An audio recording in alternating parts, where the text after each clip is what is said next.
Welcome back from the Business Morning studios. I'm sure Ladi took you down that path of talking money and the hope that the inflation rates will drop real quick, especially as the Naira continues to gain against other currencies. But let's switch now to the situation in Kaduna. The political situation there, it's taking a different twist, with the State House of Assembly setting up a 13-man panel to investigate the activities of loans and developments carried on by the previous administration. Honorable Yusuf Mugu, a member representing the Kaduna constituency, moved to the motion on a matter of public importance that the loans borrowed by the former governor be investigated. He now joins us for this discussion. Honorable Yusuf Mugu, thank you for joining us.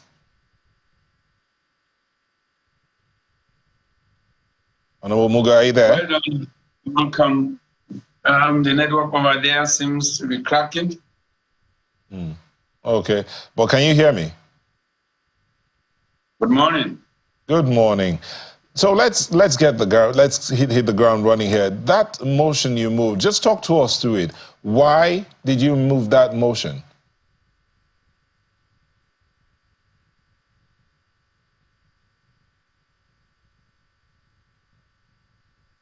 Okay, it looks like we're having some technical issues here. We'll come back to you in a moment. Let's see how we can rectify this real quick, and we'll continue with the conversation. Markwe, this Kaduna situation, well, some will say Kaduna has been in the news for a lot of reasons, not the kind of reasons you want. Kaduna is one of the most beautiful places if you ever want to visit the north, and it's considered the capital of northern Nigeria, so to speak. But this one just coming up here, a lot of people are like, what's going on? From the blues. The fact that the House of Assembly is set to probe a immediate past governor. Usually, some people will say, well, that's something I should be taking for granted. But, given the relationship between the immediate past governor and the current governor, people think that this is an indication that all might not be well, especially when the governor blurted out that he inherited a huge debt profile of $587 million, 85 billion naira, and also 115 billion naira in contractual liabilities, which is making it very difficult for him to be able to pay salaries. Well, in this case now, this probe is strictly being handled, is a national House of Assembly. House of Assembly matter. It doesn't seem to have anything to do with the governor directly. But it is coming on the back of the governor's, announcement, or will I say his own revelation that this is what is happening, or this is what the situation of the state finances currently is. So it'll be interesting to know, because really and ideally, this kind of situation, this loan profile, debt burden we're looking at, should not have been done without the knowledge of the State House of Assembly in the first instance. So what exactly would they be hoping to reveal? Honorable Mugu, if you can hear us now, can you hear us? It's better now. Fantastic. You're better up. So can you tell us, because you were the one who moved the motion of urgent public importance on the floor of the State House of Assembly. Were you alarmed when you heard the revelation by the current governor on this particular matter? Well, thank you for giving me the opportunity to speak on this on Channel TV and to brief the people on what has happened. I was not alarmed per se. The figures might not be the problem, but that we needed to investigate since there's public outcry as to whether such huge sums of money were properly utilized, whether some of the loans were secured following due process, or whether the State House of Assembly actually gave their resolutions, the acquisitions of the loans, and to whether the loans after acquisition were properly appropriated, and whether the monies were used for the purpose for which they were asked to be used. Well, I'm looking at the, let's say, the extent of the probe. You're going to be probing all financial transactions, loans, grants and project executions between 2015 and 2023. That's the entire 8-year tenure of former Governor El-Rufai. Isn't this a rather extensive period to be doing a probe over? Incidentally, you were talking and the audio went off. Couldn't hear you. Yeah, I was talking about the extent, the area that your probe is going to be covering. It's spanning a period of 8 years, and it looks like you want to probe everything that has, been carried out in Kaduna State that has to do with financial transactions over the last 8 years. Isn't that a lot? Hello? Can you hear me? Yeah, I appear to have had maybe about 50–60% of what you're trying to say, and as to if I repeat, whether you're asking whether I want to investigate the financial transactions between 2015 to 2023. Was that the question? Yes, indeed. Please go ahead. Yeah, well, because there's public outcry, remember, members of the House of Assembly are elected members representing their people. And when you have your people crying and making uncomplimentary comments, when they had the huge sums of money that have been sunk in, it is only good that we do the investigations so that even if there are points of accusations on the past administration, it is only this investigation that will either prove them wrong or right. And so what we are doing, we're not witch-hunting anybody, but we're only saying that accountability and transparency should be the watchword. My humble self sitting before you, I'm the chairman Public Accounts Committee, an office whose duty is to ensure transparency and accountability of all monies coming into Kaduna State. All we are saying is that they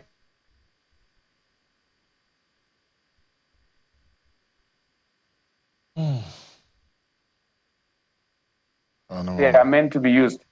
But if the contrary is the case, whoever is involved, all the House is saying is that such money be returned to the state coffers, because there is an outcry from His Excellency through the town hall meeting, which he held on the 28th of March, whereas a huge sum of $587 million is said to be hanging on the state, the Kaduna State, as debt, and another huge sum of 85 billion naira, also waiting with about 115 liabilities, that is contractual liabilities. So it is alarming. And secondly, to let you also know that Kaduna State has been rated as the second indebted state among the 36 states after Lagos.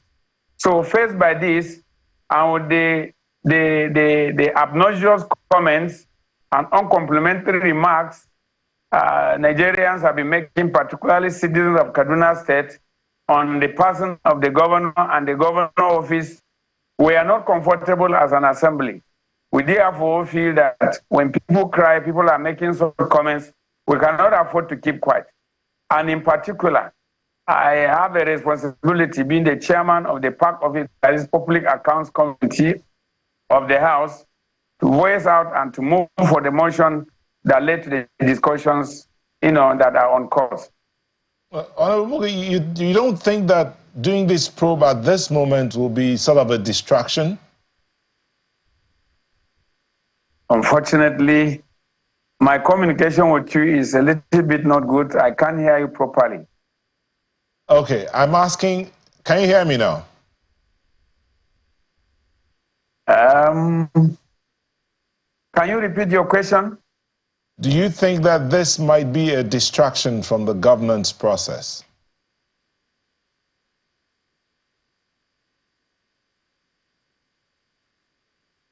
I don't know, Marco. In another form, maybe I might hear you. Okay, well, let's take a brief moment. Well, we will continue our conversation here in the studio while the technical team tries to see if they can re-establish audio connection, because obviously your video connection is very clear with us. But let us see if some work can be done on that.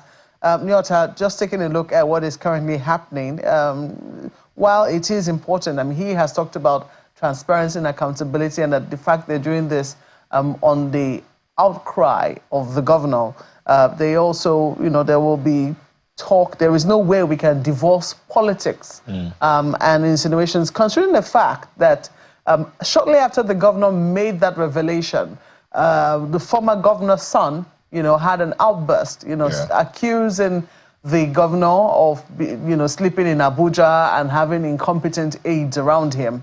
Another of the governor's son, who that's the immediate past governor, who is in the House of Reps, quickly came to the defense of the current governor, saying that, he thinks that he's well within his rights to do what it is that he's doing. But political undertones cannot be dismissed, because only recently the woman leader of the APC in Kaduna State was suspended over comments that she made as well. Now, whether the governor was the one who indicated that she should be suspended, but the party took that particular. This is certainly something that has the potential to divide members of the APC within Kaduna State. The gentleman whom we're speaking with, he is the chair of the Public Accounts Committee, which is something usually reserved for people in the opposition. And the PDP in the state too has also spoken extensively on this. They want the probe to be done expeditiously. So it'll be interesting to see how developments play out, in Kaduna State. But let us see if Honorable Mugu can hear us now. Honorable Mugu, can you hear us? Can you hear us now?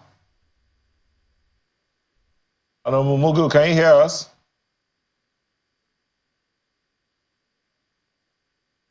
You're muted. If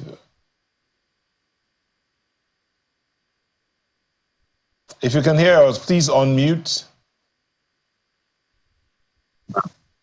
Oh boy. Okay, well, let's bring Ayo into this, because Ayo is sitting in Lagos and observing from a distance what is happening. And we know that Kaduna, sitting pretty in the northeastern parts of the country, is very, very closely connected to Abuja, but is also not so far from Lagos. So looking at what it is that you're seeing, with the developments we're currently seeing from Kaduna State, isn't this something that should be encouraged? I mean, the fact that there should be greater accountability on the part of those who have served in government or whilst they're serving. Marco, you're so used to asking questions that you have made me a guest, but hey, that's also fine. I think one of the issues to really look at that, you've talked about something very, very salient, which is the political undertone. That, I don't know how the state government is going to undo itself or unlink itself from that political undertone. That's a very, very critical one. And then secondly, in that same light, don't forget that we've had situations where incumbents have been quote-unquote victims of their successors over in this our political history and the Fourth Republic that we have been here so far. Even when we have deputies who are in contention with their principles, we've also had successors who are one thing or the other, one way or the other, had issues with their predecessors. And so the political undertone is something that the state itself has to really, really deal with quite significantly.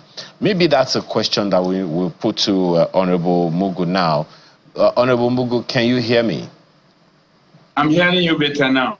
Oh, okay. So I'm sure you heard a few things that I say about this political undertone, given that successors have always had issues, where in some cases had issues with their predecessors and all of that. So that's one definite angle that people are wondering, this is all politics.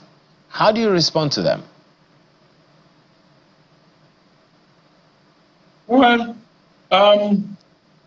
be it as it may, yes, predecessors have sometimes had problems, although not in all cases. And sometimes there can be communication gap if issues are not properly explained. If you are taking the scenario of Kaduna State into question, yes, the current governor played prominent roles in the last administration, but that does not, he's not making anything that is on the contrary. All he's saying, that the public should know that this is what is facing, finding it difficult to pay salaries. He's not given any misgiving about how the state has been run, but all he's saying is that the indebtedness are huge. And so citizens are asking questions. Perhaps I've also had instances where some people accuse His Excellency Senator Obasani, the Executive Governor of Kaduna State, as being part of those who approved the loans that were collected. Again, I'm not defending him, but perhaps he supported because he believed the loans were to be used properly, effectively, and judiciously. But then, as it is, we cannot even preempt that the loans were not properly utilized, and that is why we are instituting the committee to investigate as empowered to us by Section 103 of the Constitution and Section 128 and 129. So the House have a duty to investigate as to whether the issues being said were properly utilized or not. So in essence, the current governor is not accusing anybody. He's only telling the public why certain government, functions or project, infrastructure development, payment of salaries cannot be effective. In every probe, it's like a war.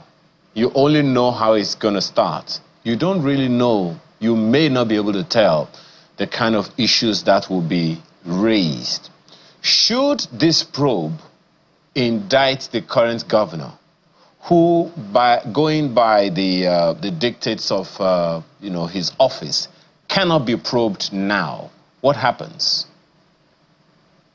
Of course, the law will take its course.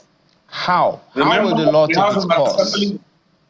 The House of Assembly is not a competent court of jurisdiction, but we are playing legislative roles of oversight function, and that whichever ministry, department, or person or authority we have powers to appropriate money for, or we have power to make laws as to how money appropriated to such organization, such authority, or such persons, we do have power to investigate. I'm not sure I'm not sure you got the question. Yes, go ahead.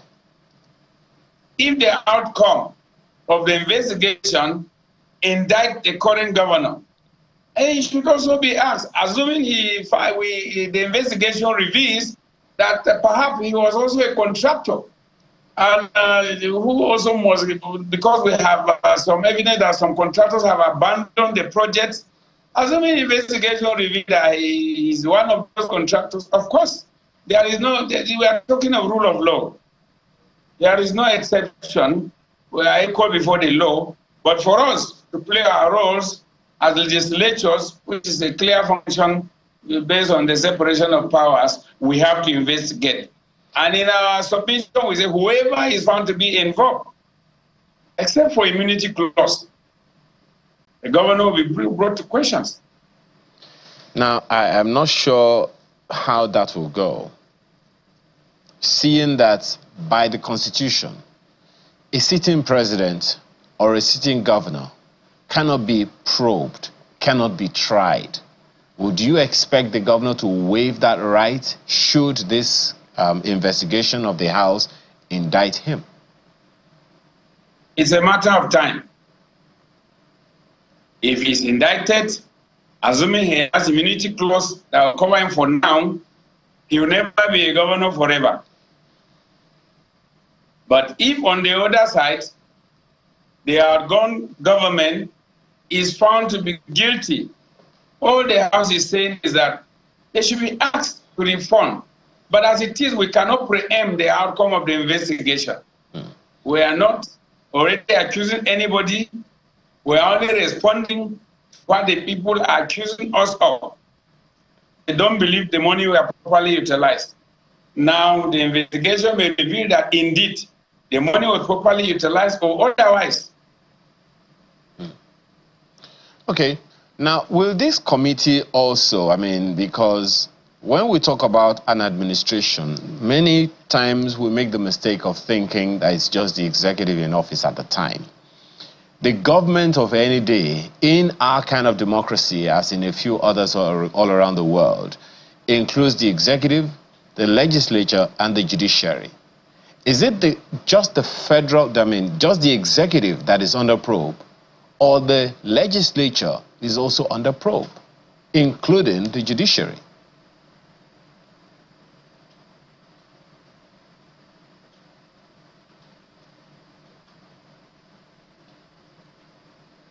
Well, I am not sure that Honorable Mugu can hear me, because Nyota Makwe, that's one of the questions that a number of people would need to really understand. An issue people need to really understand, that when we talk about government in a democracy, we're talking not just about the federal or state governments being the executive. The government of any day also includes the legislature, in this case, the State House of Assembly, and the judiciary in any state, and at the federal level as well. So I'm wondering if that's, if you think the probe is going to expand to that, because if, as he's also expressed, as some people may think it is a political thing, then where do we go from here, guys?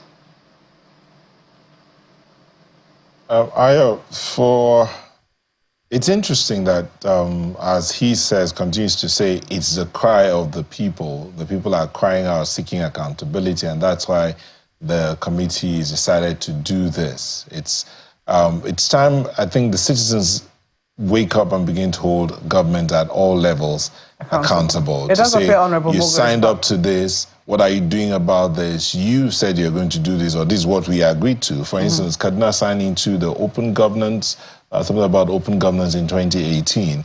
Are they living up to that signing that they did? Big question. Honorable Mugu is back. Honorable, can you hear us? Well, I was just posing a question to you about how far or wide this probe was going to go. So perhaps you might want to respond to it. Yeah, the question. Ayo, do you want to retake the question again? Exactly as you put it, Malkwe. How far-reaching will it go? Is it just the administration, the executive arm of government at the time, or it's going to include the legislature under that administration and the judiciary? And also the same motion and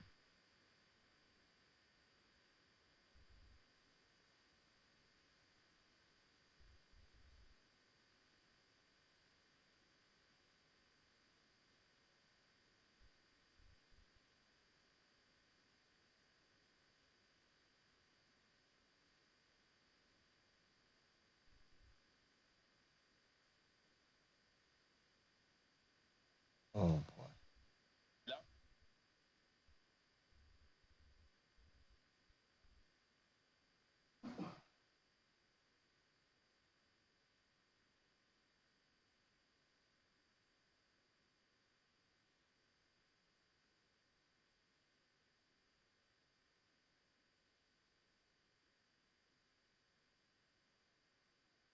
I don't know if you caught my earlier question, Honorable. It does appear that there's been a mix-up, but I'm wondering whether, you have started receiving accusations that you are just being a political tool, that the Kaduna State House of Assembly is just being a political tool. What would you say to those people who accuse you of that?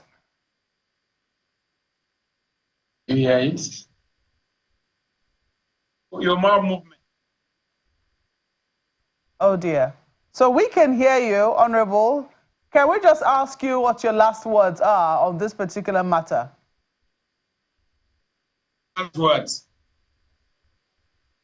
What will your last... I think, we will advise the general public to be calm with us, to give us time to do the investigation. In as much as we are not witch-hunting anybody, we will be just and fair to everybody. If you have no skeleton in your cupboard, there is no cause for alarm. Stakeholders and agencies involved in what we are trying to investigate to keep calm if their hands are clean. We too, on the other side, as legislators, if there are roles we have played, You go for equity must go with clean hands. If there are roles we have played that are also indicting, I can assure you of a clean, sincere, and transparent report at the end of the investigation. Well, we have to thank you very much for your time this morning, Honorable Yusuf Mugu, who is the Chairman, Public Accounts Committee, and also a member representing Kaura constituency in Kaduna State. We certainly will be looking forward to the outcome of your probe. Thank you so much for speaking to us on Sunrise Daily this morning, in spite of the difficulty.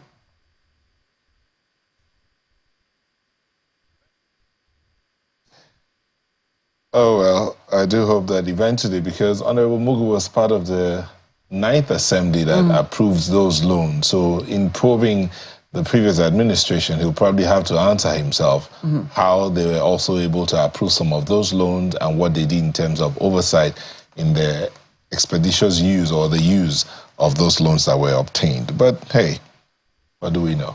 We can only ask the question. We know that it's just the beginning of a start of events in Kaduna State. As you rightly asked, Nyota, there'll be questions as to whether this might not constitute a distraction. Because when the revelations begin to come out, then blames start getting apportioned.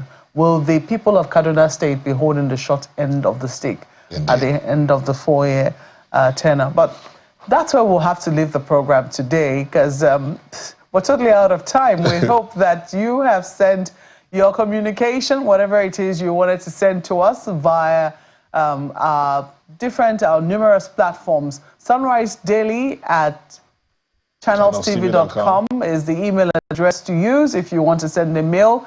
Engaging with us on X, Sunrise Daily Now is the handle on X, also known sometimes as Twitter.